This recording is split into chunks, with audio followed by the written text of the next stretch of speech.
keep your finger on the pulse of some of these other companies that are out there. I just mentioned a bunch of the names. Find ways that you can work with them, because I know we're doing a lot of business by working with these companies because we're providing solutions to our buyers and sellers that 99.9% of the agents are not providing. And so now when you go meet with somebody, you don't have to hang your hat on the fact, like, work with me, I'm going to take professional photos and I'm going to put your home on Zillow and run ads on social media, because that's what every freaking realtor is saying. When you can go meet with that seller and tell them, hey, you know what, I know you want to buy, I can help you buy first and come back and sell second, even if you can't qualify for that other loan, I can make that happen for you.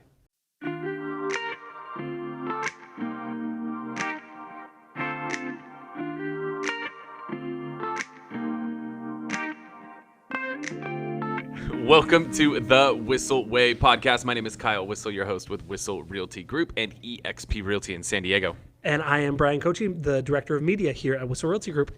The goal of the show is give you the tools, techniques, and tactics to go out there and crush it in your business, whether that be real estate, mortgage, or really just any business out there. And the way that we like to do that is to answer the questions that you have for us. So if you ever have a question you want to have us answer on the show, you can always go to thewhisselway.com. thewhisselway.com. You can ask us questions on there. You can join our referral network, our email newsletter, and our Facebook group. You can subscribe to the podcast and YouTube channel. And you can get dialed in with our Media Mayor Mastermind course, which is everything Bryan and I have learned about shooting videos over the last, coming up on 8 years now. 7. 7 years together. I don't know. I can't count. I mean, 8 is when you get the company car for personal use, right? Yeah, the pink Mary Kay car. I'll take it. Fuck it. Let's go. So Bryan and I have been shooting videos for 7 years now, and we're just going to share everything we've learned in the last 7 years. We've shot a few thousand videos, had a few million views on them, and done quite a few deals from them. So if you want to learn how we've done it and everything that we've learned so you can shortcut your learning curve, go to thewhisselway.com. Get dialed in with that. If you enjoy the show today, if you're listening on a podcast platform, make sure to hook us up with a review on there. And if you are watching on YouTube, hit the thumbs up button if you enjoy the content. And if you want more episodes, hit the subscribe button along with the little notification bell so YouTube will notify you when we drop a new episode. What do we got today, Bryan? First, I want to take a picture. I'm going to send it to Tom so he can post this in the YouTube, but in the YouTube video. But Tom is getting more and more and more and more equipment back here as we do these podcasts. It was just like the Mevo and the Rode Podcasting Pro. Now he's got 2 iPads and a phone, and his coffee, 2 sets of headphones. It's pretty awesome. It's getting more and more and more extravagant. I love it. So anyways, today what we're going to be talking about is something that's fairly topical. This happened within the last month here, or something big happened within the last month. And I want you to kind of talk about what you see the future of the iBuying programs look like. And what I said happened within the last month is Zillow has stopped their iBuying program. So I want you to kind of touch on that, but also talk about what the future of the iBuying program looks like. Is it another 3D TV that it was really exciting for 2 or 3 years and kind of dropped off?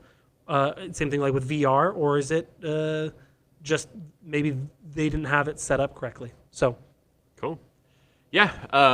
So the iBuying thing, obviously, that's been one of the biggest, we'll go if you're listening, I'm throwing up some air quotes right now, threats to us as real estate agents. And can the iBuyers replace us as realtors? Is everybody just going to sell their home to an iBuyer?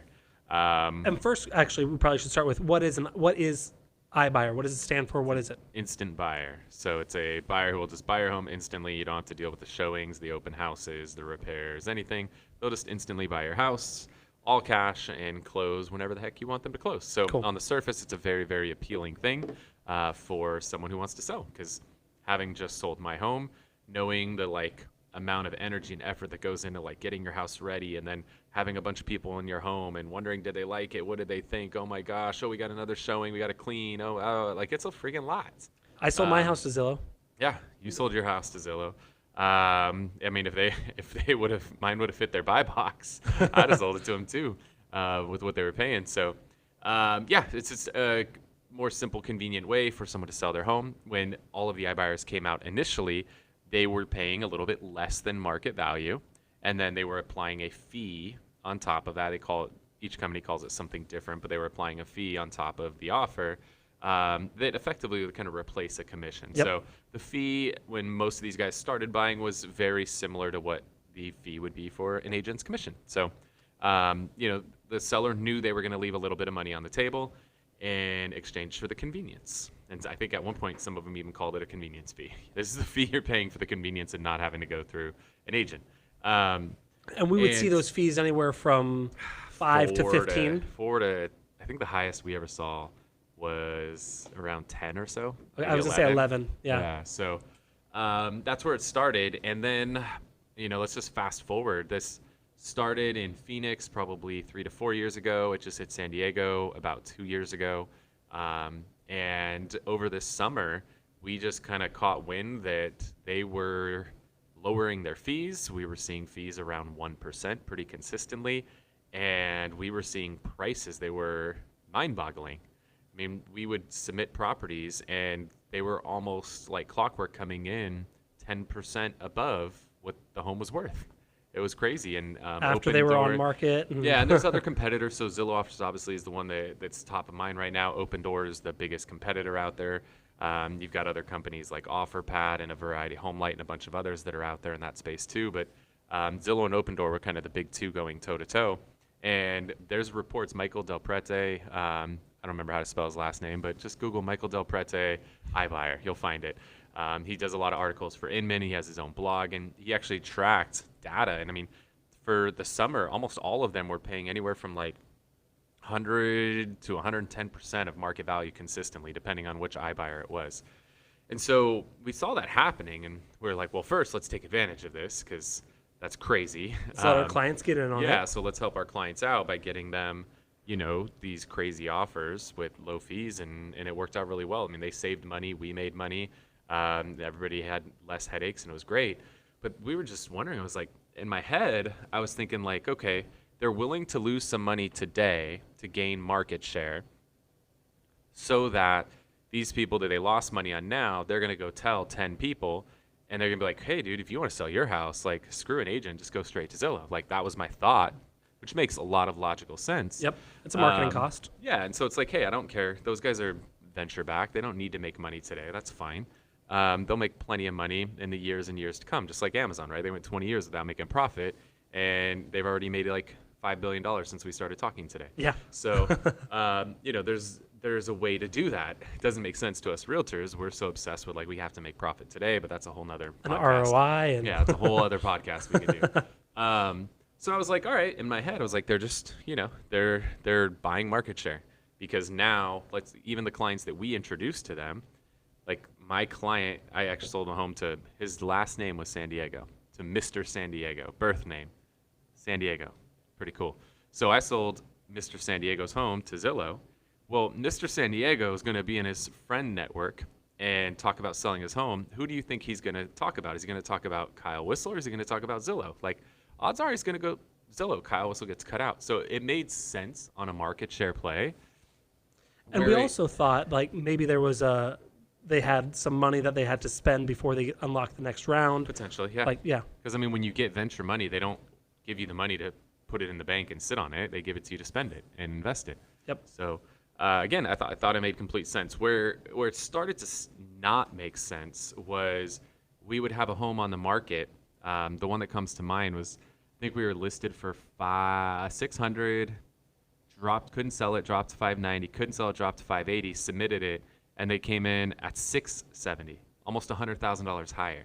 We're like, and we've dropped it twice. What the hell are you doing? Like, we can't sell this home for $580 and you're offering well into the 600s. Like, that makes zero sense.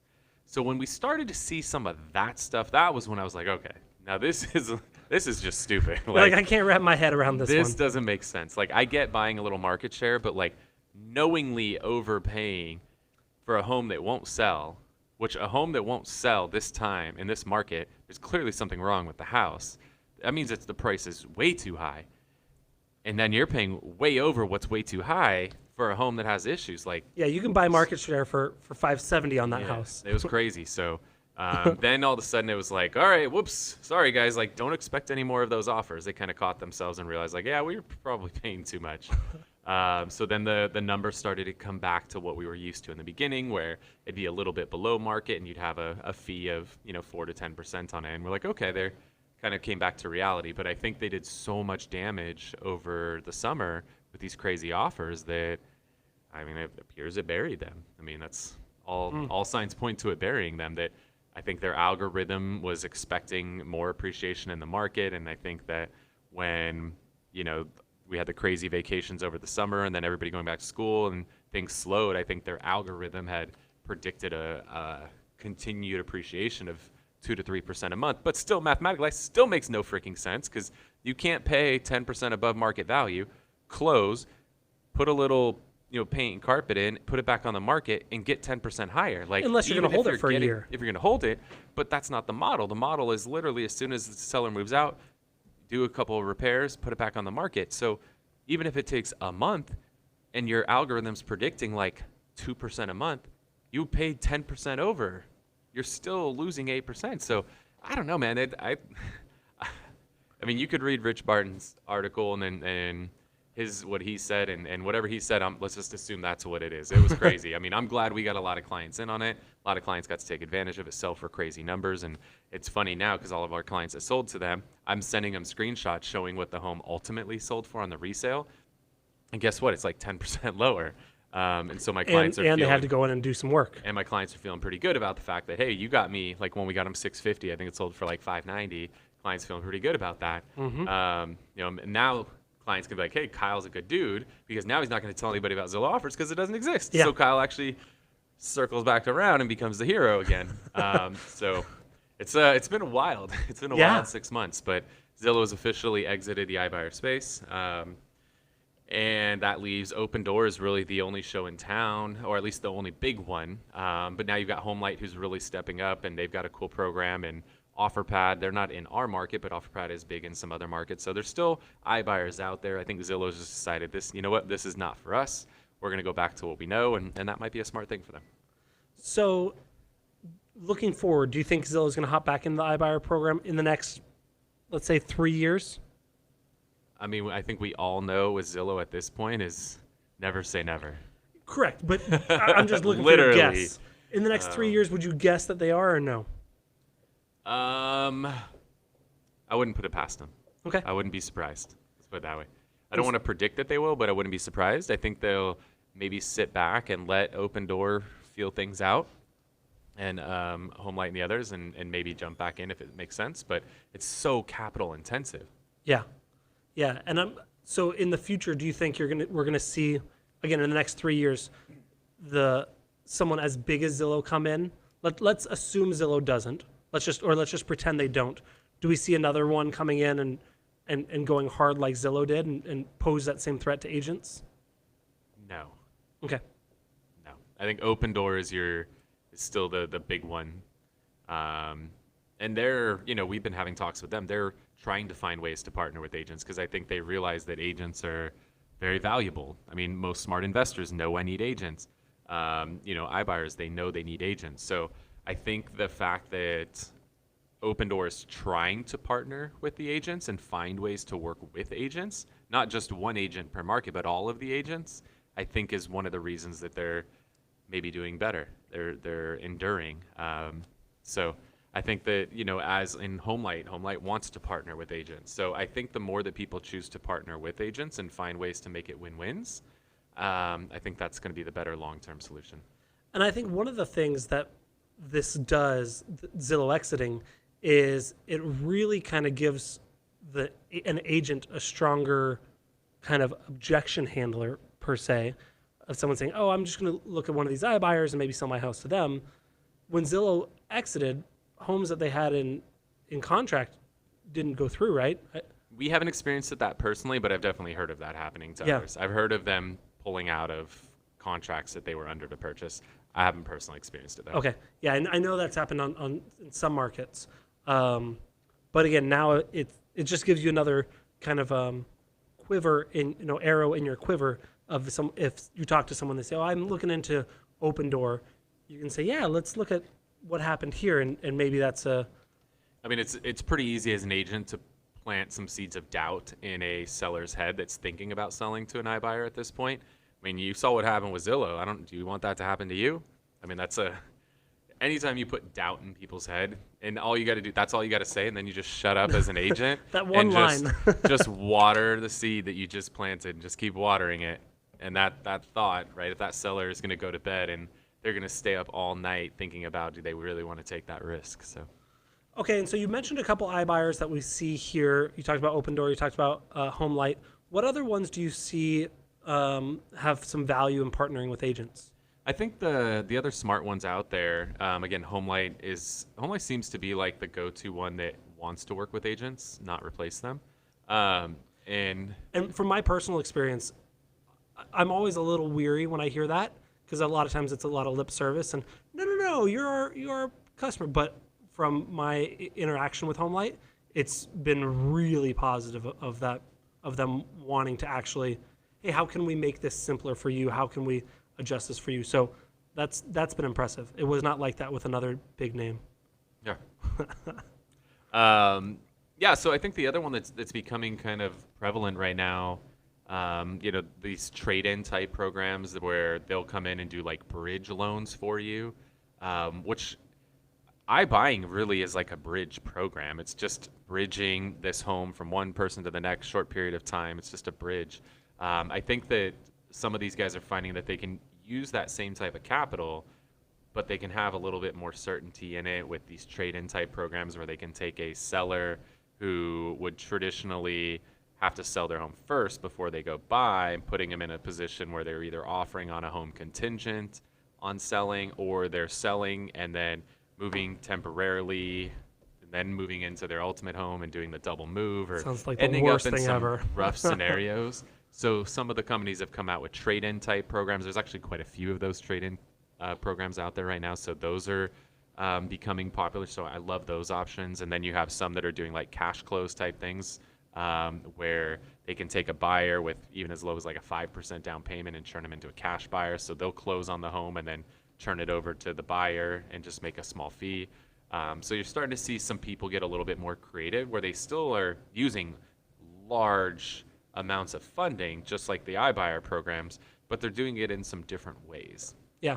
So now it seems like where maybe a year ago, or even 6 months ago, the iBuyer programs out there were really kind of scary to a lot of agents. Mm-hmm. It was really a threat. It was this is coming for you. Yeah. And now, just after a couple quick weeks, it seems like the offers out there are really going to be something that is going to be another tool in a realtor's toolbox. And just like you said, you were able to help your clients. You said, look what we sold it for. Look what they sold it for. Having relationships and knowing the different options out there is really going to add even way more value to you, as opposed to them doing it on their own. For sure. Cool. Yeah, so I think I would pay attention to companies. Again, HomeLight we've talked about a few times. Knock. There's another one called the Easy Knock. Tim Heil with Homeward. There's another one called Ribbon. There's quite a few companies now that have a lot of freaking money, and they're finding ways to help solve pain points, which iBuying solved a pain point, right? It helps 100%. you sell without having to deal with all the stuff. But these trade-in programs effectively allow you to do that same thing.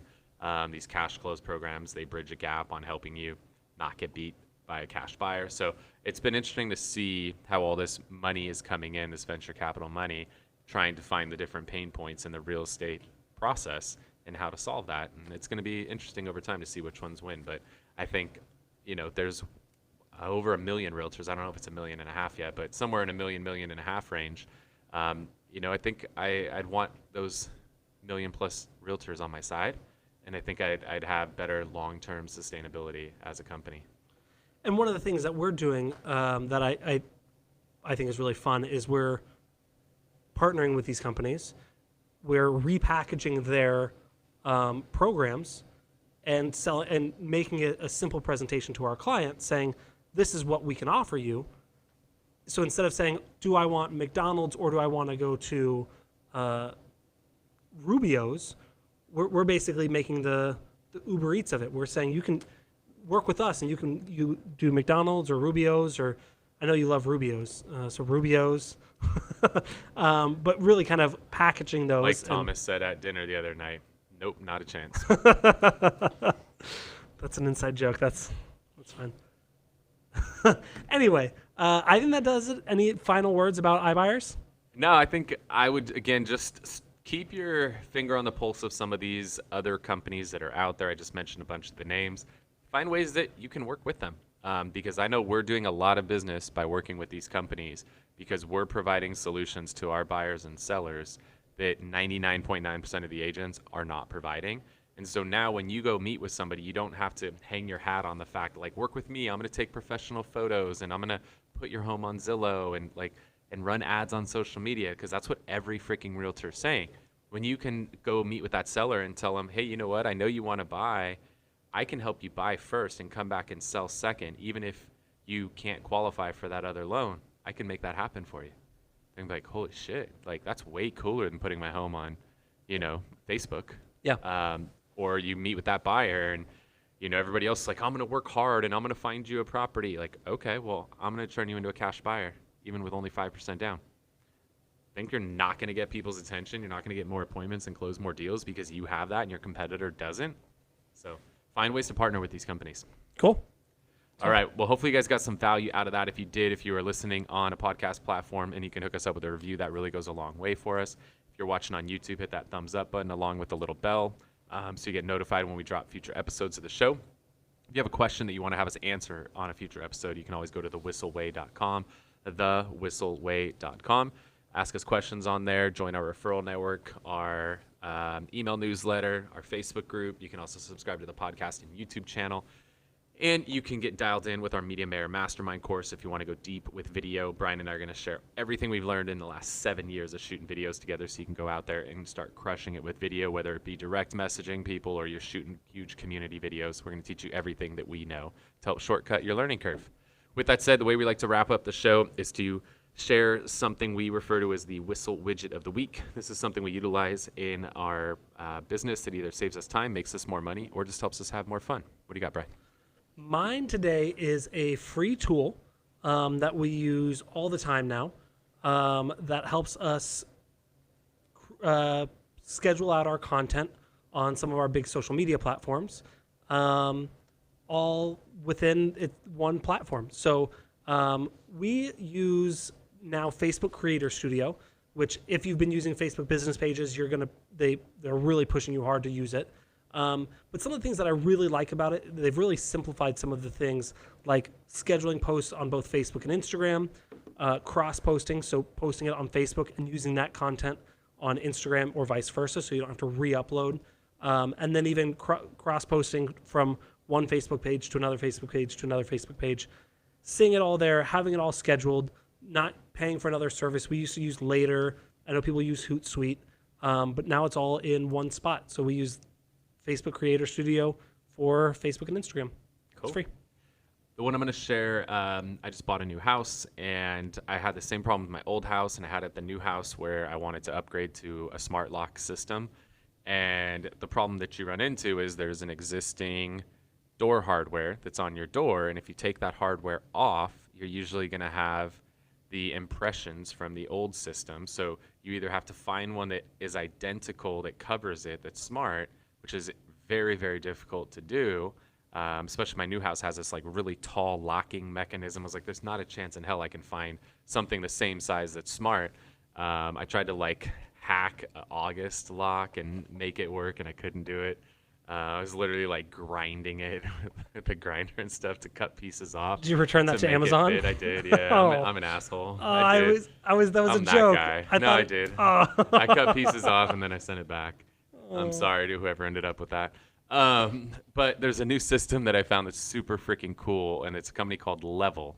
And they have a few different systems. But this Level system, what's really cool is it just can simply replace what goes inside the hole. So after you take the locking mechanism on the one side and the bolt that's on the other side, you just take those off, and that piece that's in the middle that has the actual latch on it, it's just the piece in the middle.